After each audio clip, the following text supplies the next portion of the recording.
Thursday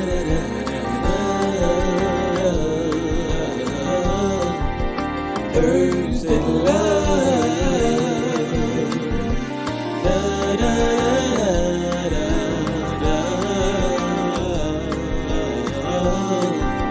Thursday love.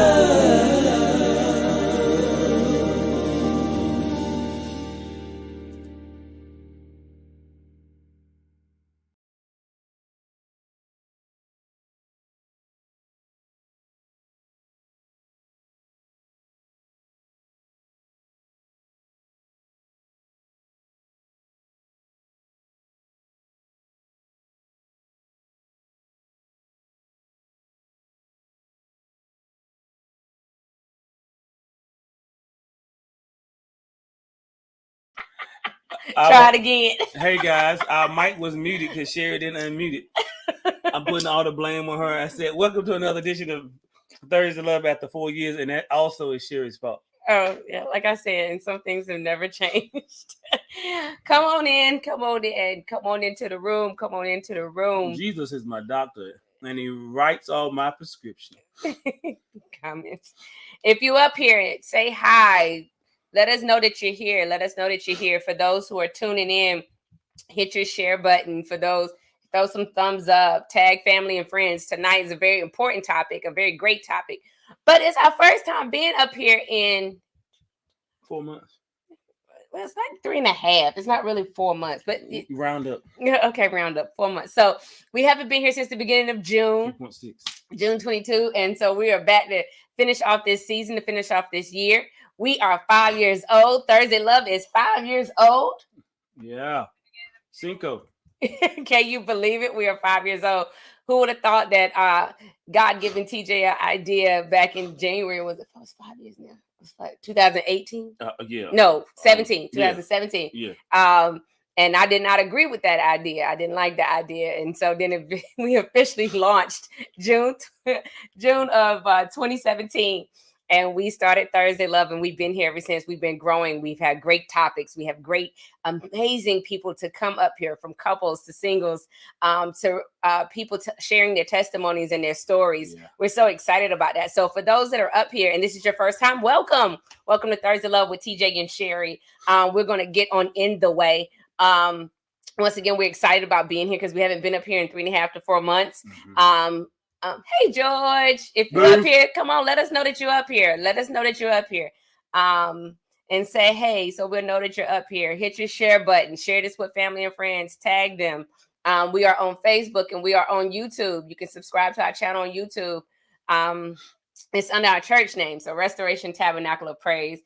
Thanks, George. Yes, we're excited about our 5 years. So we're kicking off with a very amazing topic, a sensitive topic. Just like we end with talking about grief, and now we're starting off our series with National Suicide Prevention and Awareness Month. Hey, Najeri.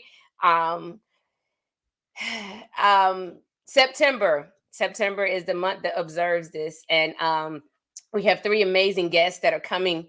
Hello, people Facebook that user. people that we care about, people that we know. They're coming up here to share their story. And if anybody out here, we know we have some friends out here, they can relate. They know. Either you may have thought about suicide. Have you ever thought about committing suicide? Yeah. You have. I can say that as well. I went through a phase in my life when I was I want to say middle school to high school. When was yours? Mine's when we lost Leela. When we lost our daughter. Yeah. It amazes me how, when you haven't gone through any traumatic experiences, it's easy for you to say, well, I wouldn't do this and I wouldn't do that. And I don't see how they can do this and all of this other hogwash that we say. But when you go through something really traumatic, a lot of times I understand, because you're so broken, because you're so hurt, nothing else seems better than not having to feel that pain anymore. Right. And it makes you want to get rid of that pain by any means necessary. Yeah. And so for some people, it feels like whatever, taking their life or whatever, doing anything that you can do to get away from that pain. So I understand. It was just, for me, it was just the voice of God, to bring back everything that if I were to do that, to bring back to me everything that I was going to be losing and those who were going to suffer, on top of the suffering that was already taking place. And so that's what snapped me out of it. But that doesn't happen for everybody. Right. So for those that it don't happen, things takes place. But I understand the mindset that they have when they are, committing the act. Okay. On the national hotline, it states that suicidal thoughts, much like mental health conditions, can affect everyone regardless of age, gender, or background. In fact, suicide is often the result of an untreated mental health condition. Some disagree, some agree. Mm-hmm. Suicidal thoughts, although common, should not be considered normal and often indicate more serious issues. September is Suicide Prevention Awareness Month, a time to raise awareness of this stigmatized and often taboo topic. I know in the African American culture, it is a taboo topic. Mm-hmm. We use this month to shift public perception, spread hope, and share vital information to people affected by suicide. So we're going to go ahead and move in and talk and bring in our three lovely guests. We're going to have, hey, Trivia. Hey, Rick. Hey, y'all that's up here. Hey, Cam. So we're going to bring them on in and get on started tonight with our segment. Get on started tonight with our segment. Kentrell is in there somewhere. How about Shanithia in? Cool. What's up, you guys? What's up, Kentrell? Shanithia, try your camera again, sweetie, because for some odd reason it's not. Go out and come back in. For some odd reason it's not bringing you up now.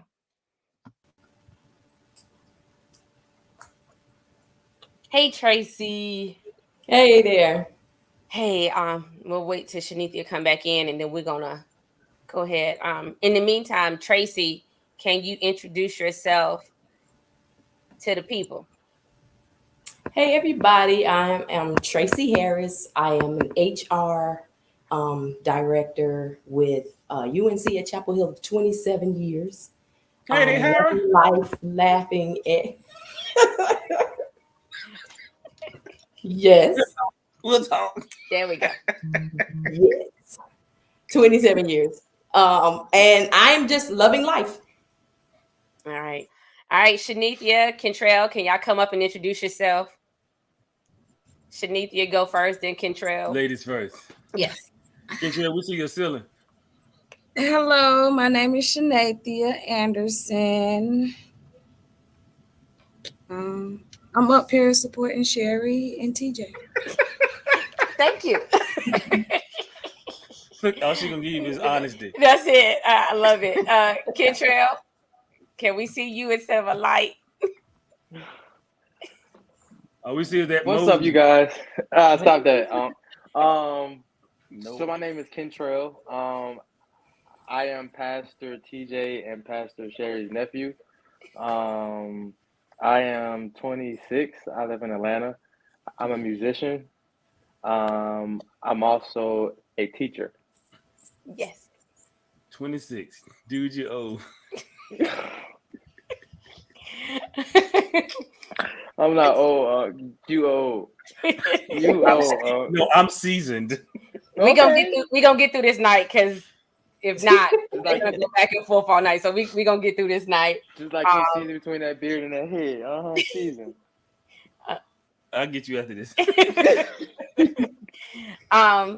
So once again, welcome. Thank you guys for joining us on this this sensitive but yet necessary topic that needs to be discussed. So on tonight, we just ask that you come up here and share your story about suicide. Who is it and how it affected you, and just, share your story concerning it. And we're going to start with Shanithia. Did I say it right? I still mess it up. I'm going to get it right one day. I'm going to call you Shay Shay and keep it. That's fine. So we'll start with you, then Tracy. Then Tracy give her story, and then Kentrell will end off here, okay? Go ahead. Okay, well, I lost my brother. He was my younger brother back in 2018. That wasn't his first attempt. I think his first attempt was maybe a year before that. And so when he tried the first time, the gun got jammed or whatever. So we had like a little family meeting within our siblings just to see, you know, where his headspace was at. He claimed he was good. He went to Fayetteville State, so he was going for like counseling, psychology, and stuff like that. So when we took him to get checked out, he beat the system. They said it was nothing wrong with him. So, you know, I took him out with me to King's Dominions. We had a good time. So I felt like I spared him another year and a half.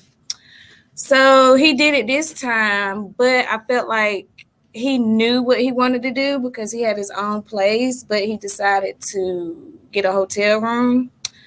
And he kind of like lived his last days out. Like he caught the plane to Florida, just went to eat and came back.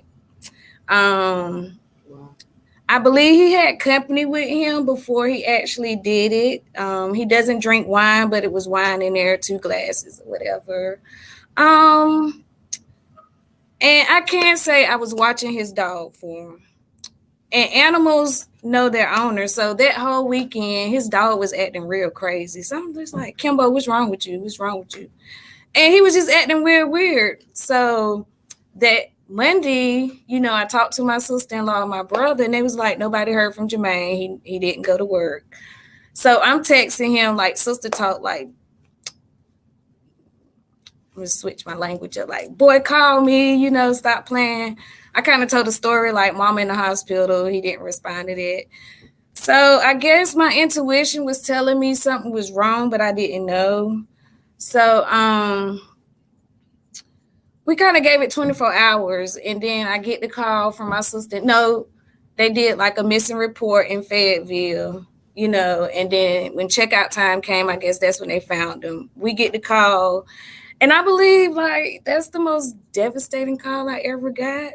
Like, I mean, it was hard, like, and I couldn't believe it. So it took me, my mama was staying with me at the time, so it took me a minute to tell her, but I knew I had to tell her. So I told her, and of course she went through her emotions or whatever. And then I had to figure out, you know, how to explain it to my kids. Because I felt like it's something that I couldn't hide. So he did what he did. It messed with me a whole lot because my mama ended up in the hospital for like 2.5 months behind it. And so I'm dealing with that. And then on top of my mom in the hospital. So I'm just like, it's a lot on my plate. But he's not going to put too much on there that I can handle. I just felt like, why me? So I had support from like my friends, some of my family members. But to be honest, I really didn't want to be bothered with nobody. Like I didn't want to hear what nobody had to say. Like leave me alone. I kind of like shut the world out. It took me a minute to get back to work. I had to tell myself, you know, life keep going or whatever. So I took advantage of therapy at work. That helped out a whole lot. You know, one thing she said was nobody could give you a time limit on how long you can grieve. So she said it could be 5 years, 10 years from now, is however long it takes you to grieve and get over it. So she helped me out a whole lot. And, you know, my take from it is like, they say your mouth your worst enemy, but I feel like your mind your worst enemy, especially if you let it get the best of you. And I felt that way from him because I don't know, I feel like I'm a detective. So he left notes. So I would just read the notes daily to try and figure out where his headspace was at, you know? And, you know, to this day, I may read them, you know, I don't know, just because. So that told me, you know, your mind could be your worst enemy. I'm very big on, you know, suicide, mental health. My sister-in-law, she's a therapist. Like, you know, before the pandemic, we would do little marathons, little walks and stuff for suicide prevention. I'm a big listener. So, like, my oldest daughter, 22. So, with her friends and stuff, I have an open door policy. Like, you can call me, talk to me about anything. Like, I'm here. Like, I don't even have to respond. I could just listen. Like, and one of my visions was to like maybe like open up a center or something just for people to feel like it's a safe space to just come talk, just let it out. I don't have to respond, just, let it out or whatever. But yeah, I guess that's my little story. Any questions, I guess? And I wore his chain for it, like I had this made. That's nice. And he was 27 when he did it. Wow. I'm gonna save my question. I have like two, but I'm gonna save it until everybody shares. Yeah. Okay, thank you for sharing, Tracy. You muted, Tracy. Okay. Hey everybody, thank you for sharing that. Our stories are a lot alike. My brother I am middle child, so my brother was the youngest, and I have an older sister. My brother was 34 at the time. And what was interesting about this situation is there was no signs of sadness, no signs of depression, no signs that he would do something devastating such as this. My brother, very upbeat, make you laugh. He was a good listener as well. He knew how to hide if there was anything wrong because he was listening. There was a transition in his life. He and his girlfriend broke up, and he had to live with my mom and dad at the time. And one thing I love about the Lord is he actually put my brother and myself at my parents' house at the same time for about 4 months before this happened. And he again was going on through life as if nothing happened, nothing's going on different or abnormal. And he had a court date January 20th. Had a court date. And my father went looking for him that morning because he was going to accompany him to court. So my father found him in the back. We had a RV, and my father went looking for him. And of course, very much like Shanithia, he had a dog as well. And the dog was with him by his side and would not leave. We actually had to pick the dog up and make him leave. But my father found him. He's the only son. So, of course, he's daddy's baby. And so my mom had just left to go to work. So she didn't know until my father called her at work. My father called me, and because I was on my way to work as well. And we all met back at the house. The sheriffs wouldn't let us see him. They found him. They just kept him in the back, and they actually put up a barrier so that we would not see anything. My brother, it was just weird. He's a happy-go-lucky person. And to not know that he was sad, to not know that, when you have a breakup, you really don't know how devastating that breakup is unless you have a conversation with the person, because there could be other stories that you don't know. But we had no idea that he was sad. Even though the court date was coming up, we didn't know that it affected him like it did. It could have been the court date. But one thing that my dad said that was so profound, he said, we can't go and continue on life asking ourselves why, because he chose to go this way. So that eliminated that bargaining, that part of grieving, there's like five steps in grieving that you have to go through. If you don't go through those 5 steps of grieving, you'll find yourself in a cycle, continuing to go through these cycles, trying to come out of depression or come out of something that you can't come out of. And so we did not, that eliminated bargaining for us. Why? What? I don't understand. That eliminated that for us. But I realized that I too went through depression. And I didn't realize I was depressed either, because I kept going on just like nothing ever happened either. I had a routine. But I realized that I stopped checking on my own friends. I myself didn't have a prayer life anymore. I myself couldn't worship, couldn't get to a place of prayer anymore. I myself started stressfully eating. I myself just kept right on going, just like nothing ever happened. Never asked myself if I'm okay, because you don't know what depression looks like. It doesn't have a look. It doesn't have a sound. All of us go through it differently. So I had no clue, even trying to recognize it with my brother, had no clue of what it looked like. So I too took advantage of counseling that we have on our job. We have EAP, employment situations, where we could do 3 sessions. And I took advantage of 3 sessions twice. I split 2 of them and let my mom and dad go with me as well. And then I had some sessions by myself.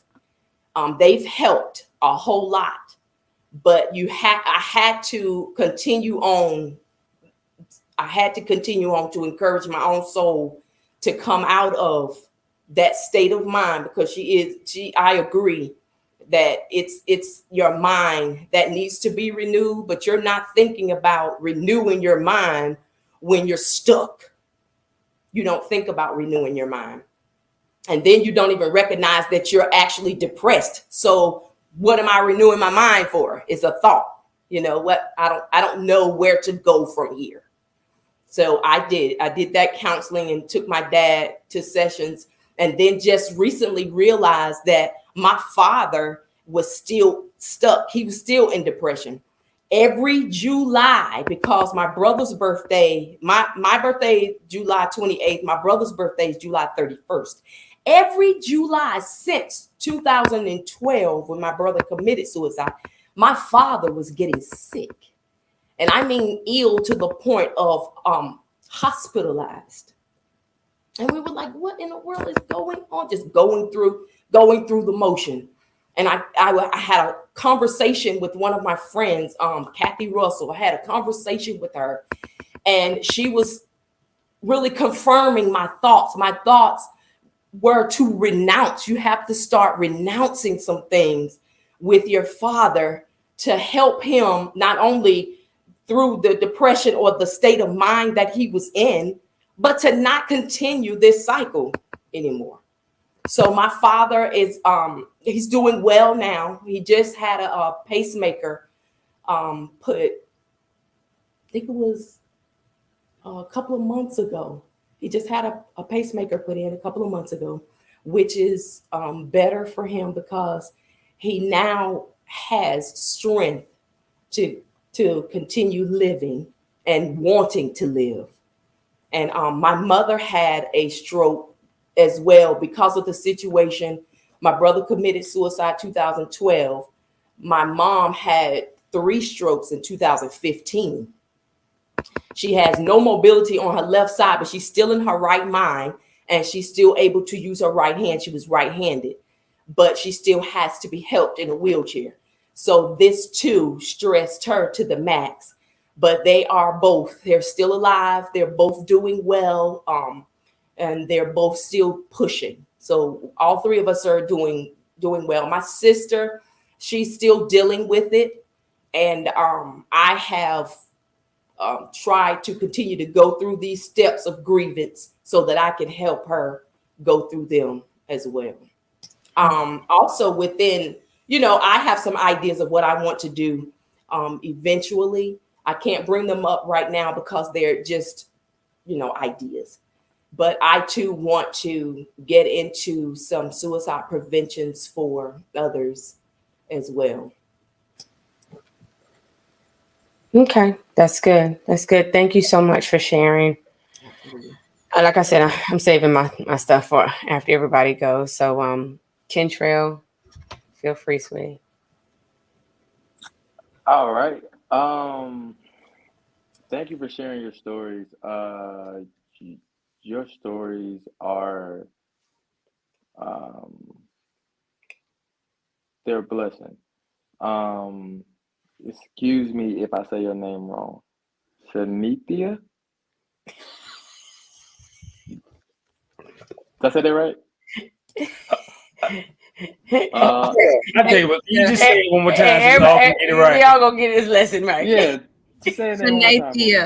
Shanathia. Shanathia, gotcha. Shanathia. Your story, it hits more close to home for me, because I'm 26, so it kind of hits more. It definitely hits. Hmm, wow, I'm sorry that you had to go through that. I'm sorry that your family had to go through that. But my story, I was, I think I was a sophomore in high school. And there was a friend of mine. We were, I mean, like very close. Like if you saw me, you saw him. If you saw him, you saw me. If you saw my mama, you saw his mom. If you saw my dad, you saw his dad.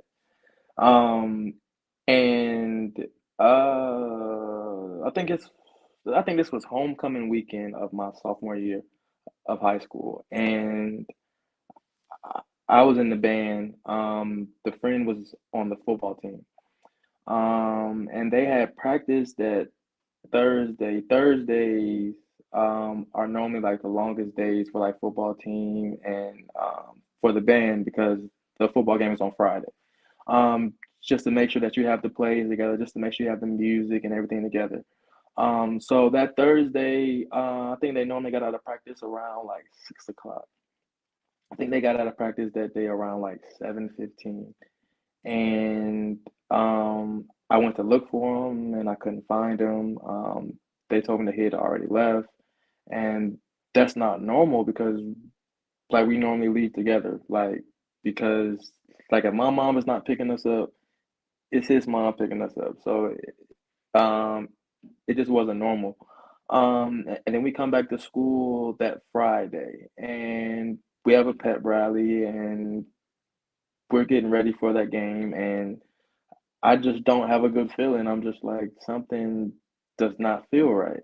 Um, about lunchtime that Friday, the principal came in the cafeteria, and made everybody be quiet and basically told us that our friend passed away. Um, when you're close to when you're close to a person, more so like a dog, you know something is not right at some point. Um, and and it wasn't a thing of like Miss Tracy said, it wasn't a thing like he was sad. It wasn't a thing like he was it wasn't a thing like he was depressed. Because like he was actually um I guess I could say now because he's not in high school. Um, he was more so like the class clown. Um, was more so like my eighth boom coon. So it's like he was never quiet, like never quiet, like never quiet. Like even with the clothes he wore, they were never quiet. Like it was always like a high yellow, like a neon or like an orange or something, just weird. Yeah, so we did the game and we went along with the day. And that Saturday, something just told me to get up, and something told me to call his mom. And I called his mom, and I was like, I heard what happened at the school, but what really happened? And she told me she went upstairs to wake him up for the game on Friday, and she found him. That situation, for anybody is a tough situation. But especially with you being 15 years old, that is never um, that is never anything that you can plan for. Uh, Um, Especially with that being someone so close to you. I know he wasn't my blood brother, but he was a brother. Um, how did I get through it? Um, for a long time, it took me to get back to myself. Um, what I mean by that, I'm a musician. So most of the time, if I'm not playing music, I'm learning music or I'm just listening to it. Uh, I knew something was wrong because I didn't want to listen to music. I didn't want to learn any music. I didn't want to play any music. I just wanted to like to just sit and just enjoy the silence. And to be honest, I can't even tell you why. That's just the way that I felt. Um, I really didn't want to be around anybody. I really didn't want to talk to anybody. I didn't want to go anywhere for probably about 3 months straight. I didn't wear anything except for black. Um, I wasn't eating. I was drinking water. It was basically like I was fasting. But I just wasn't myself. And the way I got through it, it might sound like a cliche, but this is real. The way I got through it is through prayer. Um, the way I got through it is through the thing that I stopped doing, music. Um, uh, Pastor TJ, he has a he has a prayer album that he released. If I'm not mistaken, is it like 2017? I think like 2017, 2014. 2014. Or no, 2015. 2014. 2015. And now 2015. I'll just we'll get back to that. Yeah, go ahead. Yeah. So so Pastor TJ has an album and it's a worship album, and I know that Pastor TJ, I know that he's my uncle through blood, but uh that album really got me through a lot of tough times. Um when I didn't know necessarily what to say, I just listened. Um it- Still to this day, with me being 26 and it being 2022, um I still have my moments. Um I still think about him. Uh uh it's kind of hard to forget about like your best friend. It's like if you playing basketball and you're the point guard and your best friend is the center. Like it's kind of it's like a Shaq and Kobe. It's like a Jordan and Pippen type thing. So it's still it's still hard to this day. Um, but I had to learn that the best way to get through it is to take it one day at a time.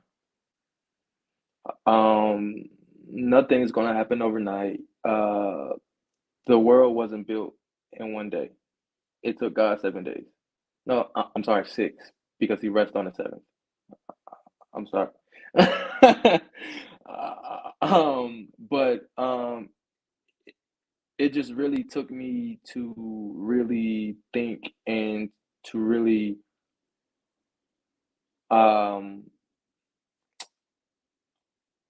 understand that tomorrow is going to be better, regardless of what the situation went through yesterday. And eventually, I had to come to the realization of my friend, my brother, is not suffering anymore.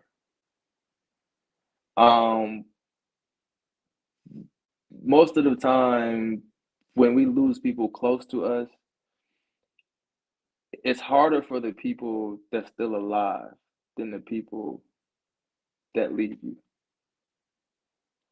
So it took me a long time to really get that and to really grasp that concept. Um, it's something that I'm still dealing with now. But I can honestly say now it's a little more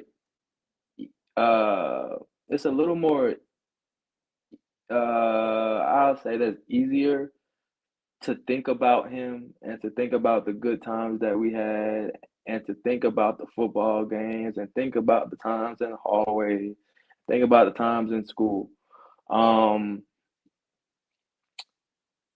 When it first happened, I used to find myself a lot just asking why this, why this, why that, why this, why that, why this, why that.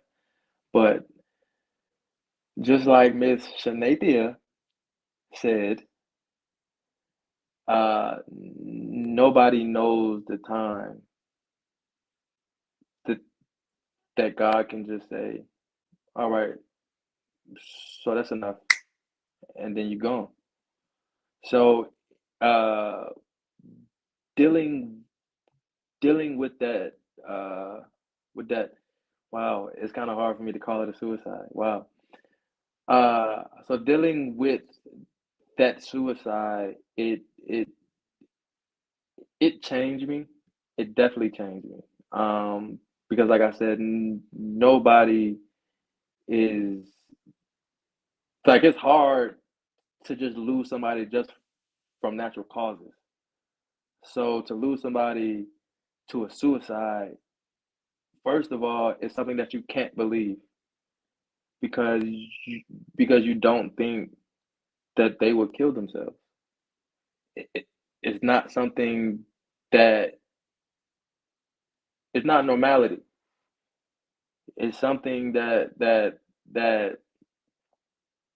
I, I don't know is just something that's not normal. Um, Now, like talking about it now, it kind of makes it a little more easier to process and to deal with. Especially listening to the stories. Um, it lets me know that I'm not the only one. Um, it lets me know that I'm not going through whatever I'm going through by myself, and there's people that I can depend on and or talk to.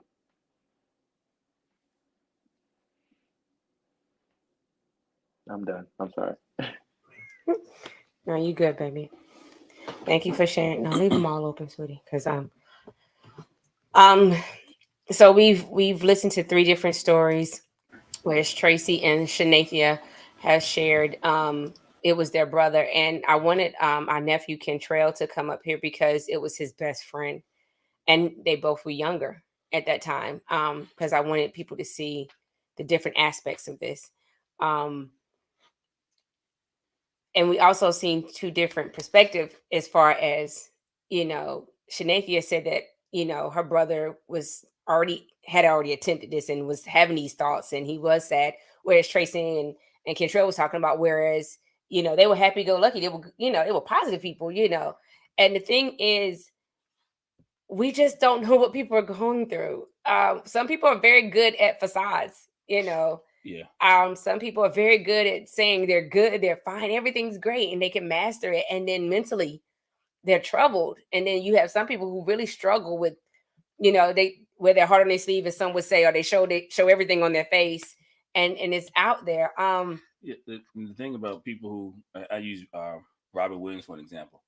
Robin Williams, the actor. Yeah, most of the time, people who are life of the party, a lot of them are, you know, we make people laugh on the outside, but we deal with a lot of internal stuff on the inside. And what our cover up is sometimes to make people laugh. If I can make you laugh, you'll never know what I'm suffering. Because a lot of times you're really embarrassed. And that's really the thing. You're really embarrassed to tell someone that you feel that way because of what people are going to say about you, what they're going to think about you. And sometimes it's not that, and I'm only saying it because of how I felt when we lost. I was always those people, grew up in church, you know, all this other stuff. That's great and that's wonderful. But when we lost our daughter in 2014, and Kentrell, that album that you listened to, that album was my healing process. That's what I did that in I think I did the album like a week, because I sat down to the keyboard each day and I just played. And the more I played, that was my healing process. And for you to say that you listened to that album and that helped you get through the process, that's a blessing, because I never really intended for it to be that way. It was just my healing process. But I was always on people's side. Well, I never take my life. How can they do this and all this other crazy mess? But when we lost our daughter, when he was at Duke Hospital, and all I saw was me. Well, I saw two different instances. I saw myself finding a way to get to the top of Duke Hospital and jumping off. That was the first way to end it. My second way of ending it was to wait until the bus went in front of the hospital at full speed and run out in front of the bus. And those were the two ways. Like I envisioned it. I envisioned it all. I planned it all. But I stayed quiet. But those were my two ways of just ending it all. You know what I'm saying? Like, okay, this pain that I feel, because when we lost Leela, I had like maybe two. Well, I had a couple of men, but I didn't have the support that I needed. You know what I'm saying? So it was kind of like, those who came, they left. So when they left, I was by myself. So right, Shanathia, that thing is dangerous, because in your mind, it's saying, hey, this is too much. This is too much. This is too much. End it. Go ahead and end it. Go ahead. It's much easier to end it. And I was there. I really was. I was there. And honestly, the only way, Kentrell said prayer. The only way, I didn't want to pray. I didn't want to pray. I didn't want to hear nobody talk about no prayer. I was angry at God, so I didn't want to hear him. I didn't hear nothing. Like, I was so angry that honestly, hell was a great place to be. Like, that's how angry and mad I was. Like, I didn't want nobody to tell me how to get out of it. Like, I didn't want to hear it. But the great thing about God is, in the midst of all that anger, in the midst of all the hurt, in the midst of all the pain, in the midst of all the disappointment, he still got through to me. And he brought everything. Like I said, he brought everything. He says, if you do this, and he showed me the whole chain of what would happen. And I'm sitting here today, not because I'm so holy or whatever. I'm sitting here today because it's just literally by the grace of God that I'm sitting here. You know what I'm saying? But it pulled me out of that place of depression, because that's really what it was too. It pulled me out of the place of depression. And I can talk about it, you know what I'm saying? Freely talk about it. But those who do commit suicide, and thank God I'm here, but I can relate of why they do it, you know. And it's not because they hate anybody or anything like it, but I understand why they do it, because it seems as if Tracy, you were talking about your dad said don't talk about the why. It's because it seems easier to not have to deal with the pain. and like Conchil said, yes, the people that are still left here are the ones that have to quote unquote left to pick up the pieces, because the person, they're no longer here. So, the people that are left they go through all this. So why they do it? Well, I could have did this. Or I could have did that. And honestly, you could have did nothing because the mind was already made up that they were going to do it. And Shanita, how you talked about, how your brother had attempted it and then how he planned everything out, how he went to, he flew and did stuff. It was already planned because it was already planted in the mind. And it was nothing that nobody was going to say, nothing that you could have done, nothing. It was just, it was set and planned, but I can understand why they do what they do, and it's not to hurt. And it's nothing. It's not to hurt their loved ones, because at that point in time, you're not thinking about your loved ones. At that point in time, you are thinking about yourself and yourself only, and the pain that you're dealing with, or whatever it was that happened to you that caused you to be in the position that you're in. You're not thinking about how they're going to feel if you were to do it. You're not thinking about any and all you're thinking about is, this hurts. This is too much. I need to get out of it. And that's just where the mind is, and they always say, when they say the mind is the mind is idle mind is the devil's playground. But when that pain hit, that trauma hit, or you lose something or something happens, like I said, you're not thinking about anybody, but that how can I get rid of this pain, and what's the quickest way that I can get rid of it? So my first question is, looking back over it now, because it's been over 5 years. Can you say there were signs? Can you look back? Because the thing about trauma or a life situation, we tend to replay it in our minds. We play it a lot, no matter what it is. Even before the first attempt, Shanathia, like, were there any signs that he was going that route? And anybody can answer. Shanathia can go first, and Control, Tracy. Oh, can you hear me? Yes. Oh, okay. The first time, it really wasn't no signs. Like, we put it on a breakup. We thought it was because of the girl that he dealt with. But like I said, once we got that family meeting going, it had dug deeper to how my brother and his wife had treated him coming up. Like, he was looking at my brother for a father figure, and he didn't see that. And he felt like he showed his wife more attention than him and my other brother. So that some of his past played a part in it. Now, the second attempt, I stayed on him. Like, I always questioned him, are you good? Like, even though we talked every day, my conversations was different. My first was to check up on him until he was like, I'm good. I'm not going to do it no more, but facial wise, he went to his grandma's funeral. He showed no emotion. That was one of the signs. Okay.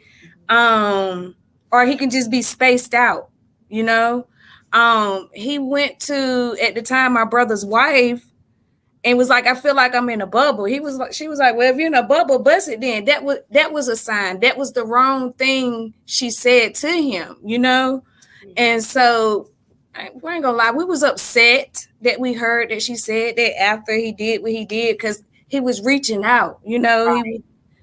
So we seen, I ain't gonna say me, because I felt like this was more planned, so he kept as much away from me as possible, versus him going to my brother's wife at the time and her sisters about it, like how he felt and little stuff like that, So it was small signs there that I felt like other family members ignored and probably really gave him more momentum. Like, don't nobody care how I feel. I just told her I was in a bubble, and she gonna say bust the bubble, but he was really in a bubble. Like, he didn't know what to do, so it was signs there. Kentrell? I can truthfully say, towards me, no. But I can't speak for anybody else. And I can say towards me, no, because like we all have that best friend, and you know when your best friend is feeling off, and you know when things are not right with your best friend. Like in that week, I never got a negative vibe. I never got uh, I never got a sense or a feeling just to pull him away and say, "Hey, man, I just want to talk to you about this or that." Like I never got it, and like even for his mom, no sign. Wow. Tracy?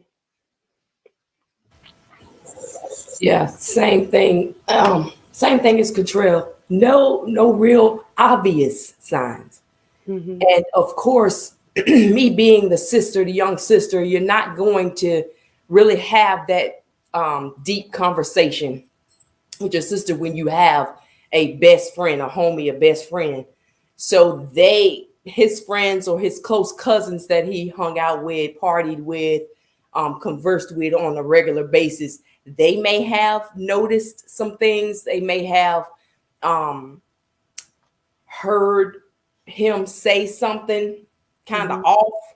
Mm-hmm. But again, you're never thinking the first result to suicide. You're never Right. thinking that. You're just thinking, okay, he just had a breakup. He's just emotional right now. He's just sad, not really sad to the point of devastation, but no obvious signs at all. Right. And that's just it. Just like this Facebook user stated. So with some people you would never know. It's you would never know. And maybe there are no signs. And then if it is signs, you kind of take them for granted or throw them, like you said, by him saying bust the bubble, she probably thinking like, boo, you can get out of that, and we keep moving because certain people do say certain things, Yeah. and we don't take it seriously because we never think in our mind, we never think that somebody will go to the extreme of killing themselves, because we all have moments, we all have down moments, we have up moments, sad, whatever, but never to the extreme say I'm going to take my life because I'm feeling this way. And so it's that's like, the thing. When you're feeling that way, when your mind has already shifted into that place, it's made up. So you're going to get away from people that can help bring you out of it. but that's it. And if you are around people that can bring you around of it, we don't know your mind has made that decision. We don't know your Right. mind, because even if, like Shanathia said, after the first attempt, she kept talking to him, checking on him. Right. How are you? And if the person doesn't give that information, if that person doesn't say anything, I can't be with you 24/7. I can't walk with you all day long. So, but it's like she was saying like a hard thing. But it's like she was saying about the bubble. Mm-hmm. Like her brother he literally was in a bubble. Right. And when you're in that bubble, you like I said, you're not concerned about anybody else. And see, if it's in the bubble, people they're not gonna let you in the bubble. Right. You get what I'm saying? So, and by that time, your mind has already shifted to say that you're in this thing alone. There's nobody in there. There's nobody. You're by yourself. Yeah. And with her brother crying, literally, he got a chance to get out of that bubble, to say, to try to reach for some help, but to say bust the bubble, that put him back in the bubble. You get what I'm saying? So it was a little sliver. You know what I'm saying? So, but yeah, when you're in that place, you're not, like I said, you're not thinking about anybody else or anything else. But how can I get rid of this? Because it's just it hurts too much. Yeah. We have a friend. His name is George. Put his post up. So he said, I agree. Signs are different. No one knew the way I felt until I attempted. If you didn't see it earlier, he stated in 2015 he attempted to take his life. He said, I didn't think I had anyone to talk to because I was thinking about what people would say or how they would judge me. Yep. I definitely was in that bubble. And I'm grateful that George is here today, because George and his wife Trevia and their 3 beautiful children, we've gotten to know these past few years. So I'm glad that he's here to tell the testimony. It's hard. It's a hard pill. It's a hard pill to swallow. It's a hard pill to even try to figure out, especially if you have people like Tracy's brother or Kentrell's friend who are happy-go-lucky 24/7 and you just don't know. But what advice, because we're going to round up and end it up, what advice would you give someone if they think they have a friend that may be struggling, that shows the signs, or have a friend that may not be struggling? What advice would you give? Tracy, go first, then Shanathia, then Kentrell. What I learned is to be a better listener. People say, listen to what people say. Sometimes you have to read between the lines. We have to learn how to ask questions without kind of pressuring or being nosy. Don't poke the bear, but kind of learn how to ask questions. But listen first. Listen with your eyes, ears, nose, and mouth. Like, listen totally to that person, because people give little messages without being specific. And we just have to learn how to listen. And that's what I've done. And sometimes it has sent me into a panic when I listen to people and no one seemed to hear what they just said. We just ignore it, And a situation came up where my supervisor was lost in an unknown place. She takes this route to work. However, when there's a wreck and they start detouring you and you don't know the familiar detours, you're lost in an area and you don't know where you are. Not only being a woman by yourself, but that sends you into a state of mind of panic, and you start calling instead of trying to look up a quest map to get me out. So when she called the office, I couldn't visualize where she was. So I'm reaching out to other people trying to help me visualize where she is to get her out. And they immediately started thinking of themselves. Well, what I would do is I would look up. You have to take yourself out of the equation, because everybody don't think like you do. So I learned, don't think like I would think. Hear what the person is saying. And then ask if I could, ask permission to help, or ask permission to give my opinion, or give them some kind of references type of thing. That's what I would do. For me, I'm going to piggyback on Tracy. Listen. And for me, it all depends on the relationship you have with the person. Like, for my brother or like a best friend or somebody, I ask uncomfortable questions. Like, I dig deep into their mental state. That's all on. That depends on how long I've been knowing them. If it's a coworker, like, I listen, and then I replay back what I heard and maybe suggest, oh, well, you had a hard life coming up. Your mama was never there for you. That's why you turned to your grandma, And then I have a coworker that I talk to now, and I have brought it up to him. I said, have you ever thought about doing something to yourself? He was like, yeah.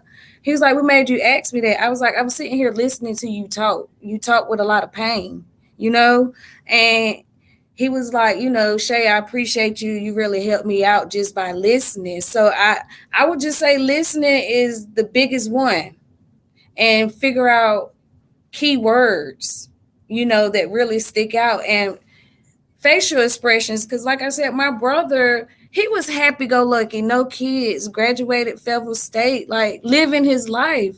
But when his uncle told me that day of the funeral, he was just so spaced out. Like, they can keep a conversation going, but if you do eye contact and look at their emotions, sometimes they could just be so spaced out.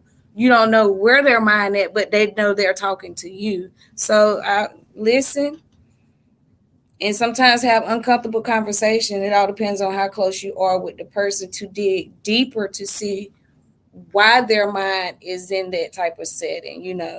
But if their mind is made up, is too much anybody could really say. But at least I can say I did my part by checking on him and, you know, just keeping him under my wing like he was one of my kids, you know. But once he did what he did, I came to terms. It was nothing I could do. I did all I could do. So, yeah.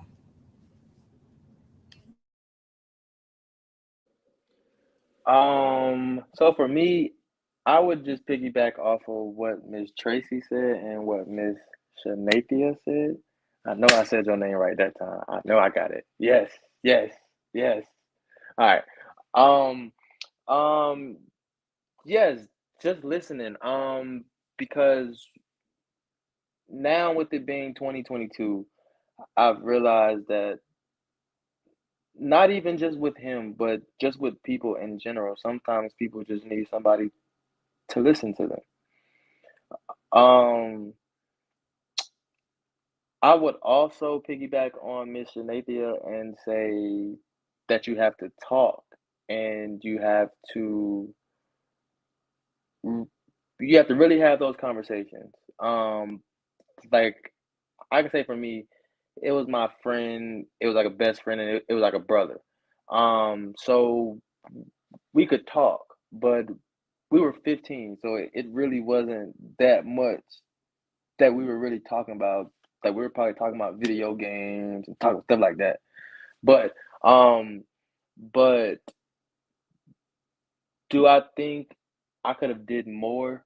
Um, at the time, no.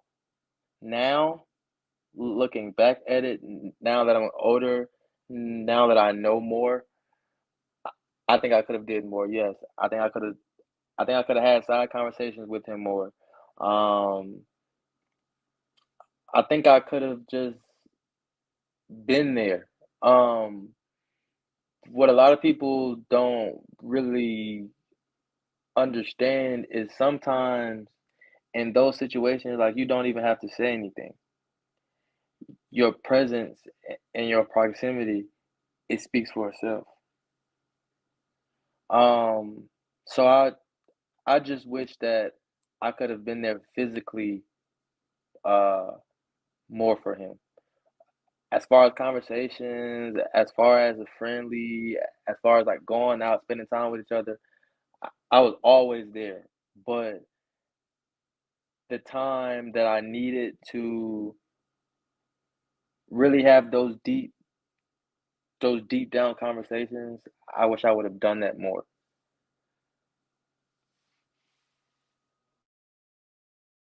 Yeah, something else.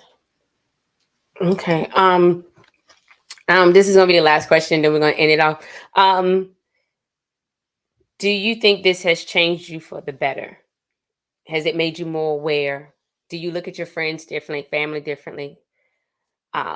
Because I know I heard Tracy talk earlier. I think you all have touched on it, you know, how you're dealing with it, how you're coping with it. But being here, how has it changed you? Me go first. Yeah, you can go first. Yeah, I'm Okay. sorry. Um, I I have learned to be okay with sharing my feelings because I'm always listening. People don't they people trust me, so they don't mind talking to me about their situations, and I never had a chance to share mine. I make sure that we are sharing the conversation and I am speaking about my feelings. Sometimes I cannot articulate it, but as my friends, if you know me, you'll get what I'm saying. And I make sure that I leave not empty handed. You know, I take from them what I need before I leave. because I'm sharing a little bit more of my needs than usual. Mm-hmm. Kentrell, and then Shanathia. For me, it's really just made me appreciate people more. Uh, it made me appreciate the time that you have with people. It made me appreciate the conversations and the relationships that you have with people. Like especially with the COVID and stuff now, like it just made me like really just appreciate life. Um, yeah, yeah, yeah. Okay, Shanathia.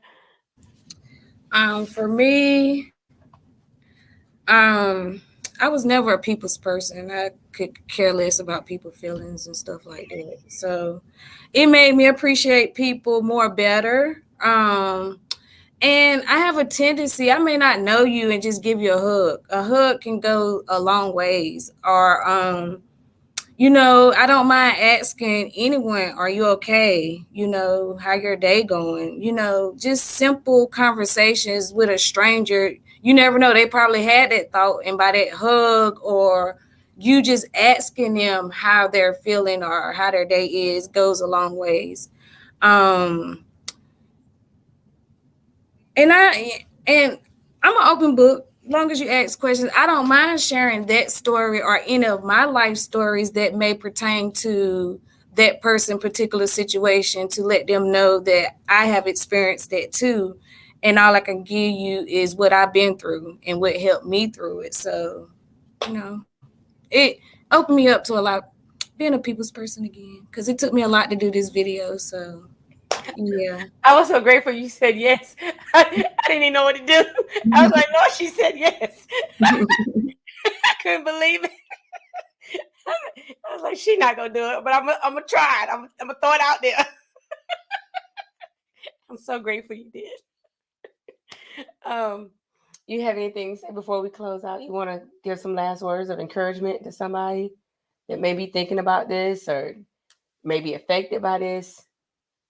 I would just say, if you are somebody who's thinking about it, don't stay in your bubble. Like, reach out to those who are trying to reach out to you. That's something to say. Just don't stay in your bubble. With all you can, think about. Try not to think about in your case. Try not to think about yourself, but think about all those who are going to suffer, and who are going to have lifelong, lingering effects of your action. Because if you take your life, you never have to worry about it again. But those who are left behind here have to left to pick up the pieces and to ask themselves all those questions about what they could have done and what they could have said. And for the ones that are left behind, no matter how many questions they ask, the answer is never going to be good enough, because there's going to be always something there to say, well, I should have did this. I wish, could have, should have, and all this stuff. But I would say that living, no matter what the enemy tries to tell you, living is going to always be much better than not being here. Because whatever situation you're going through, it's not going to always be that way.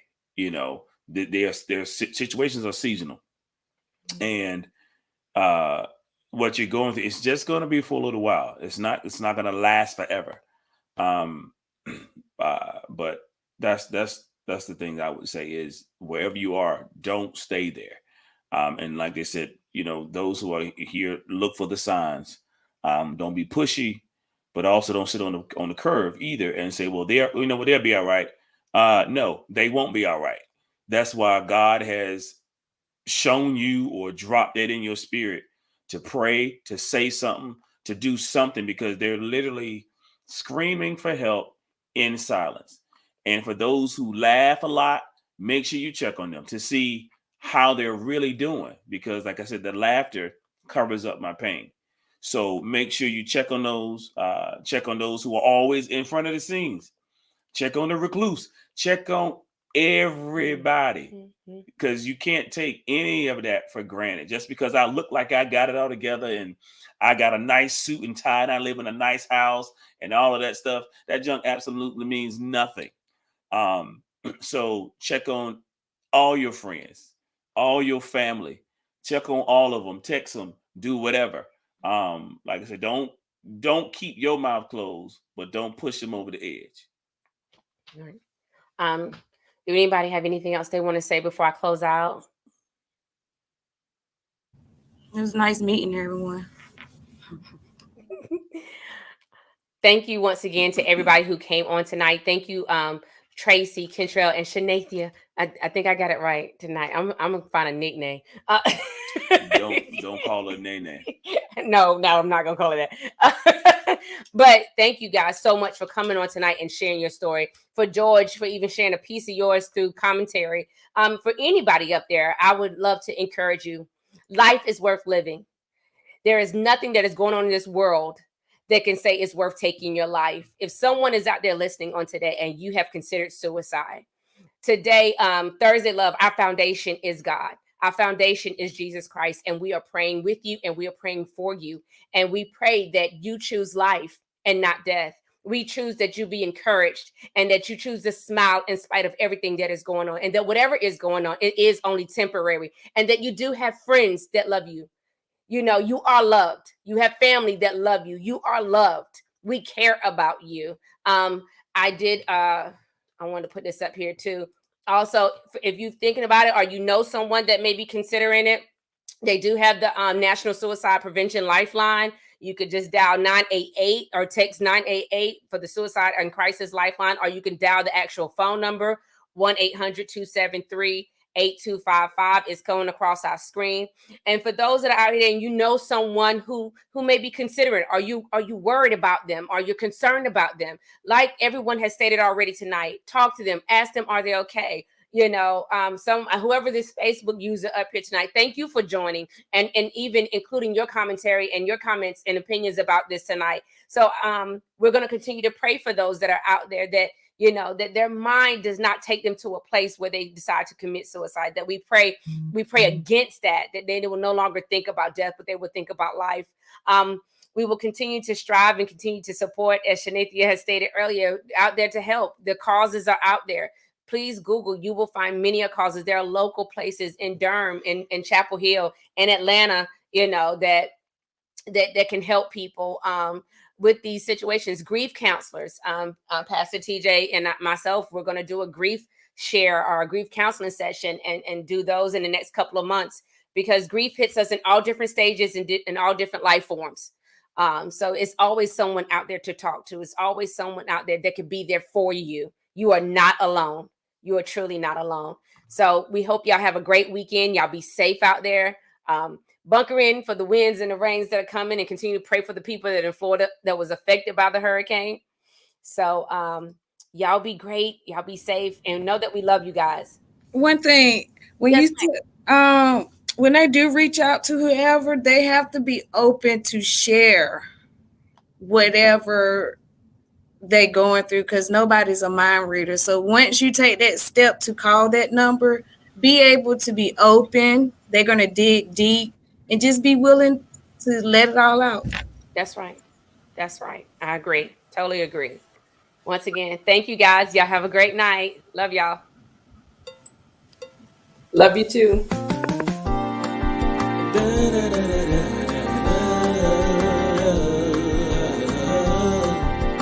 Thurs in love.